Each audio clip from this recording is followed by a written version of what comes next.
Perkenalkan, saya Nur Mungkiro, NIM 1906411001013 dari kelas 5A.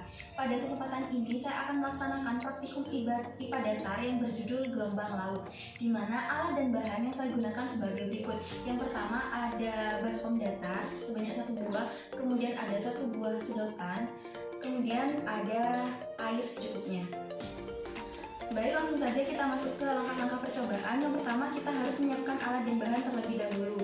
Setelah itu, menuangkan air ke dalam baskom datar hingga mengisi setengah baskom.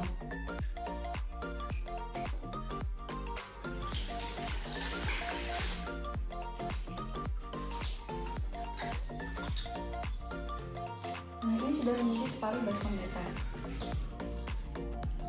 Setelah itu kita ambil 1 buah sedotan, kemudian pegang ujung atas sedotan dan letakkan ujung lainnya di atas permukaan air. Kemudian untuk percobaan pertama kita tiup secara perlahan.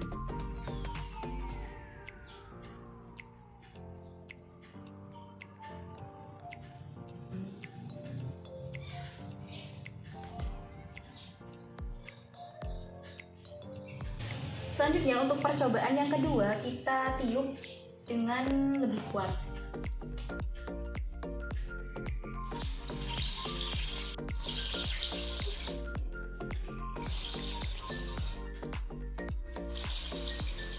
Adapun hasil percobaan yang telah dilakukan menunjukkan bahwa pada percobaan ini gelombang laut terjadi akibat adanya hembusan angin, di mana ketika air ditiup dengan menggunakan sedotan secara perlahan, maka muncul gelombang yang sedikit dan lebih tenang, di mana gerakannya itu lebih teratur.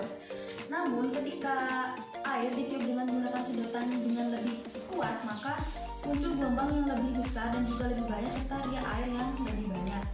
Nah, dari hasil percobaan ini menunjukkan bahwa angin atau udara yang kita tiupkan ke air menyebabkan terbentuknya gelombang pada air yang ada di baskom ini. Sama halnya yang terjadi pada permukaan air laut, di mana gelombang air laut disebabkan karena adanya angin yang berhembus di atas permukaan air laut.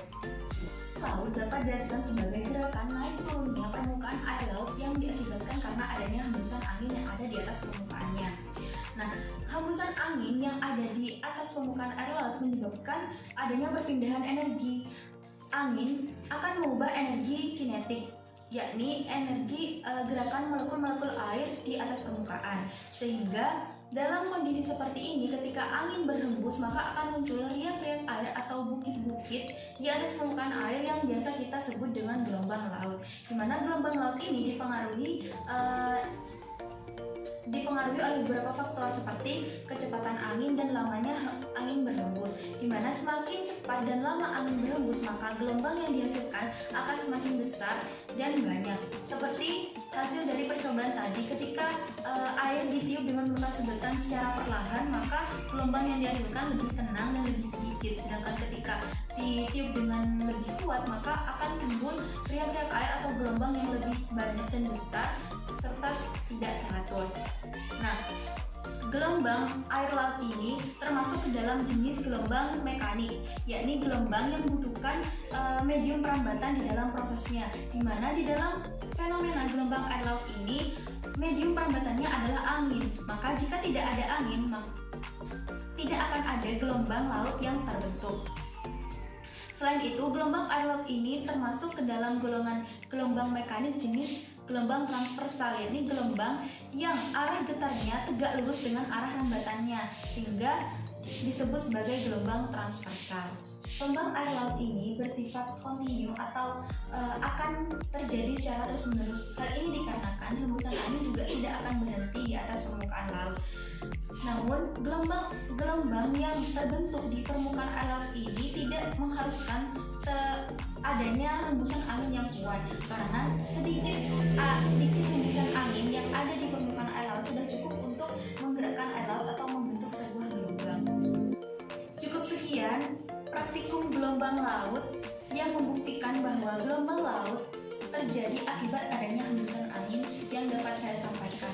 Terima kasih atas perhatiannya. Mohon maaf apabila ada kesalahan. Wassalamualaikum warahmatullahi wabarakatuh.